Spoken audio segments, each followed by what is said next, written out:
At 80, the mind faces battles that younger people simply cannot understand. You might think the hardest part about aging is the physical decline, but I'm here to tell you something different. The most challenging struggles happen inside your head, where no one else can see them. These are the invisible wars that millions of seniors fight every single day, often in complete silence. I've spent years working with people in their 80s and beyond, and I've witnessed firsthand how these mental challenges can either break someone down or become the catalyst for incredible growth. The difference isn't luck, genetics, or even circumstances. It's knowing what you're up against and having the right strategies to fight back. In this video, we're going to explore 7 of the most difficult mental challenges that people face after turning 80. But more importantly, I'm going to share proven methods for overcoming each one. These aren't just theories or feel-good advice. These are real, practical solutions that have helped thousands of people not just survive these challenges, but actually thrive despite them. Stay with me until the end, because some of these challenges might catch you completely off guard. And if you know someone who's already dealing with these struggles, this video could be exactly what they need to hear. Now, let's dive in. Challenge 1. The fear of becoming a burden.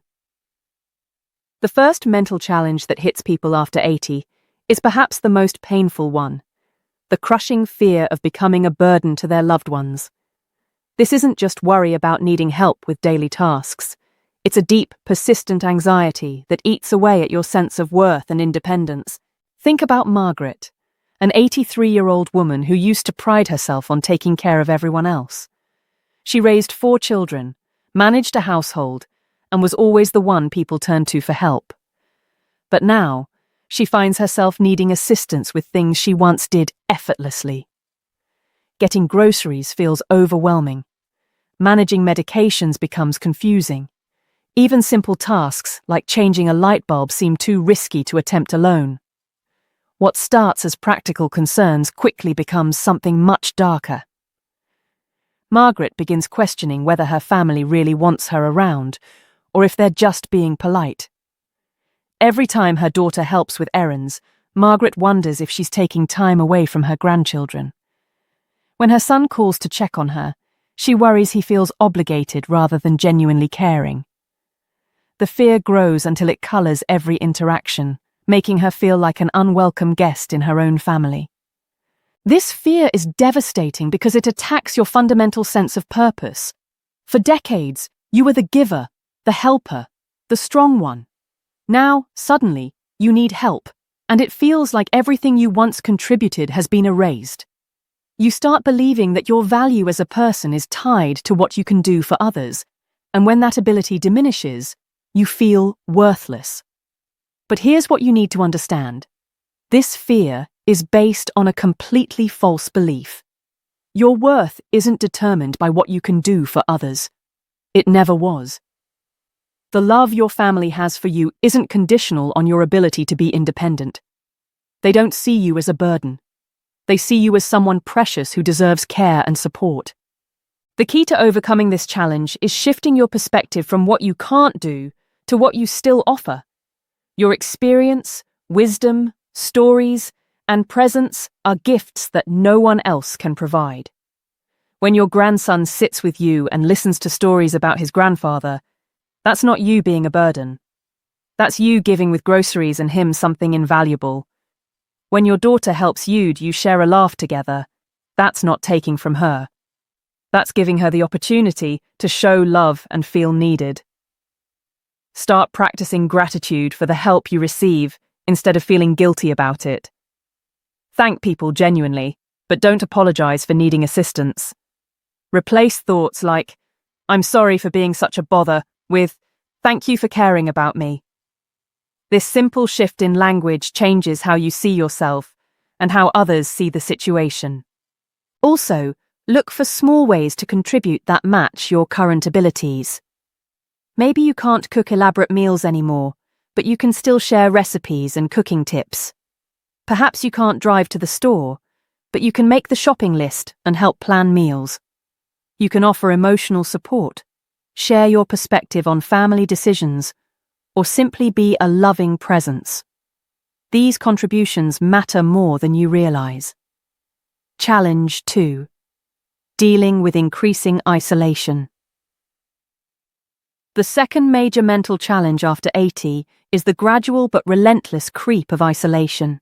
This isn't just about being alone sometimes. It's about feeling cut off from the world you once knew, watching your social circle shrink year by year until loneliness becomes your constant companion. Consider Robert, an 81-year-old man who was once the life of every gathering. He had a wide circle of friends from work, his neighborhood, and various clubs he belonged to. But over the years, that circle has been shrinking. Some friends have passed away.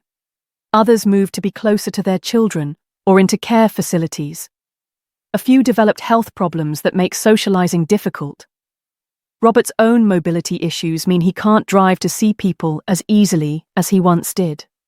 What makes this isolation particularly cruel is how gradually it happens. You don't wake up one day completely alone. Instead, it's a slow erosion.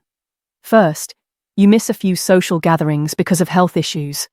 Then you stop hosting dinner parties because cooking for groups becomes too exhausting. Gradually, you find yourself staying home more often, and before you know it, days can pass without meaningful human contact. The mental impact of this isolation is severe. Humans are social creatures, and when we're cut off from regular interaction, our mental health suffers dramatically. Depression creeps in. Anxiety increases sense of purpose. Yours diminishes because you feel disconnected from the world around you. Worst of all, you might start believing that no one cares about you anymore, when the reality is that people simply don't realize how isolated you've become. But isolation after 80 doesn't have to be inevitable. The solution starts with being proactive about maintaining and building connections, even when your energy and mobility are limited. Technology, which might seem intimidating at first, can become your lifeline to the outside world. Video calls with family members aren't the same as being there in person, but they're infinitely better than no contact at all. Look for community programs specifically designed for seniors. Many libraries, community centers, and religious organizations offer regular gatherings, classes, and activities. Transportation is often available if you ask. Senior centers aren't just places to pass time. They're communities where you can build new friendships with people who understand exactly what you're going through. Don't wait for others to reach out to you. Take the initiative, even in small ways. Call an old friend you haven't spoken to in months. Send a card to a family member. Join a book club or hobby group. Volunteer for causes you care about, even if your involvement is limited. The act of reaching out, of making the first move, breaks the cycle of isolation and reminds you that you still have agency in building relationships. Most importantly, be honest with family and friends about your feelings of loneliness. They may not realize how isolated you've become, especially if you've been putting on a brave face. When you express your need for connection, most people are happy to help, but they need to know what you need. Challenge 3. Wrestling with loss of mental sharpness. The third challenge that haunts people after 80 is perhaps the most frightening. Noticing changes in your mental sharpness and living with the constant fear of what those changes might mean. This isn't about major cognitive decline or dementia.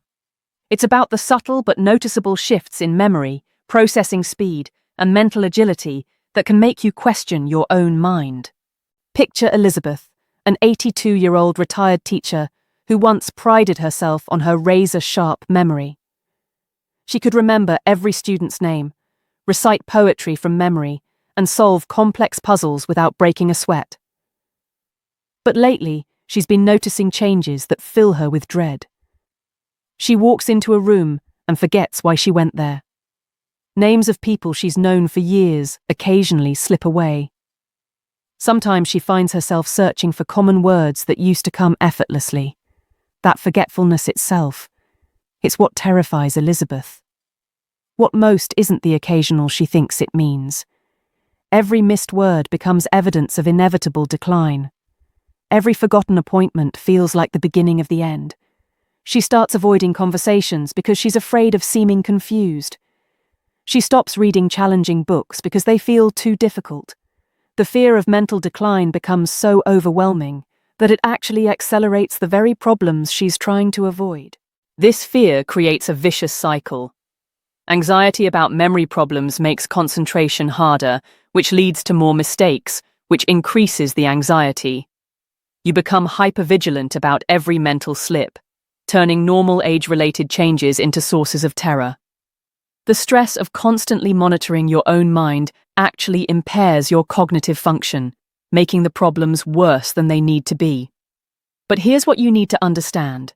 Some changes in mental processing are normal parts of aging, and they don't automatically mean you're headed for serious cognitive decline.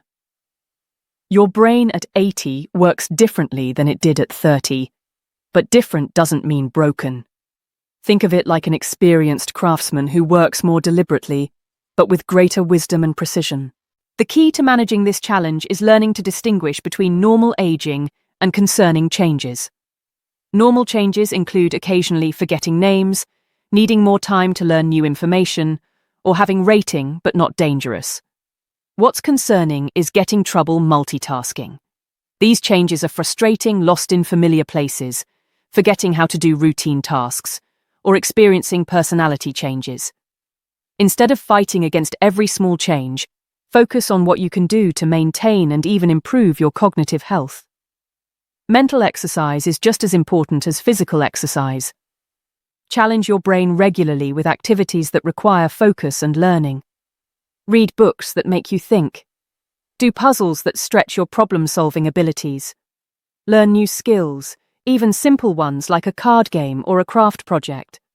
Stay socially engaged because conversation stimulates multiple areas of your brain simultaneously. When you're talking with others, you're processing language, reading social cues, accessing memories, and formulating responses. This complex mental activity keeps your brain active and healthy. Most importantly, stop catastrophizing every mental lapse. When you forget something, don't immediately think, "This is it, I'm losing my mind." Instead, ask yourself if you're tired, stressed, or distracted. Often, what feels like cognitive decline is actually the result of other factors that can be addressed. Challenge 4. Challenge that intends confronting your own mortality. The fourth mentalifies after 80 is one that younger people often can't comprehend: the daily reality of confronting your own mortality. This isn't an abstract philosophical concept anymore. It's a constant presence that colors every decision, every relationship, and every moment of your day. When you're 80, death isn't some distant possibility, it's a neighbor. Friends are passing away regularly. You attend more funerals than weddings. Your own health scares become more frequent and more serious. Every ache, every unusual symptom, every doctor's appointment carries weight that it never had before. You're forced to confront the reality that your time is limited, and that confrontation can be overwhelming. Consider William, an 84-year-old man who used to live each day without thinking much about the future. But now, every morning when he wakes up, he's acutely aware that he has fewer days ahead than behind. He finds himself making mental calculations. If he lives to 90, that's only 6 more years. 6 more Christmases, 6 more springs. The numbers feel impossibly small, and the weight of that awareness is crushing. This constant awareness of mortality can lead to several destructive thought patterns. Some people become paralyzed by the fear of death, spending so much energy worrying about dying that they forget to live. Others fall into despair, believing that nothing they do matters because it will all end soon anyway. Some become bitter, angry at the unfairness of aging and the approaching end of their story. But confronting mortality doesn't have to destroy your peace of mind. In fact, when awareness can become handled properly, this one of the greatest gifts of your later years. Knowing that time is precious makes every moment more valuable. When you truly understand that your days are numbered, you stop wasting time on petty concerns and focus on what really matters. The key is shifting from fearing death to embracing the preciousness of life. Instead of counting down your remaining years with dread, start counting up your experiences with gratitude. You've lived through decades of history, loved people deeply, overcame challenges, and accumulated a lifetime of memories. That's not nothing. That's everything.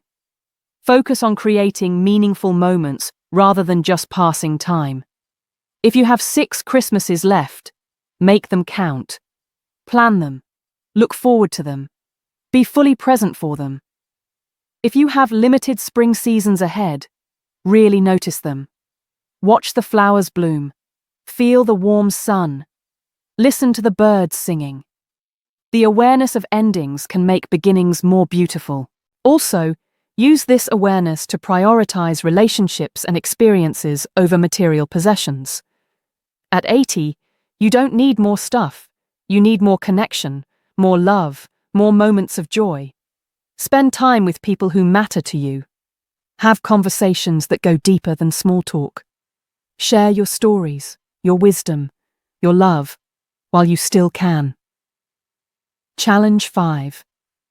Struggling with physical dependence. The 5th mental challenge after 80 involves the psychological impact of increasing physical dependence.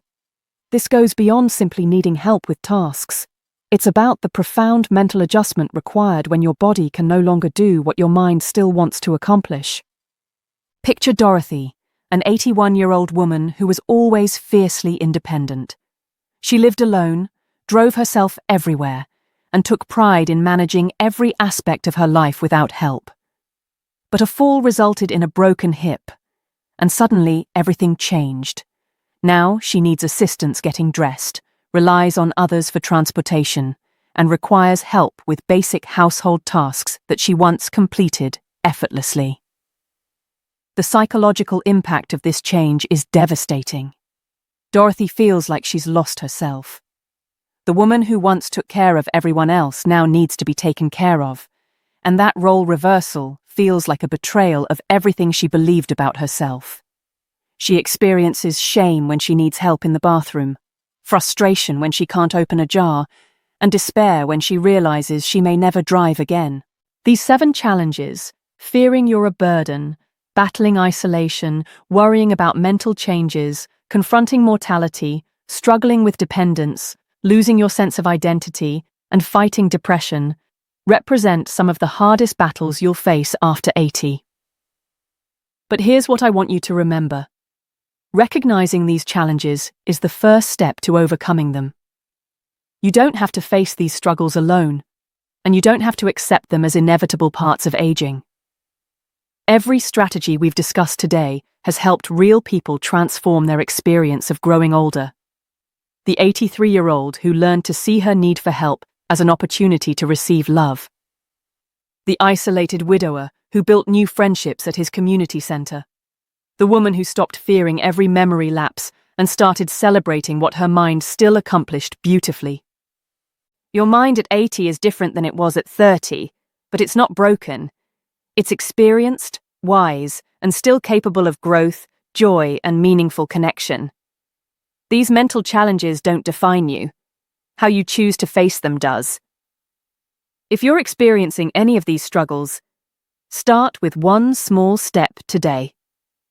Reach out to someone you care about. Practice gratitude for what you can still do.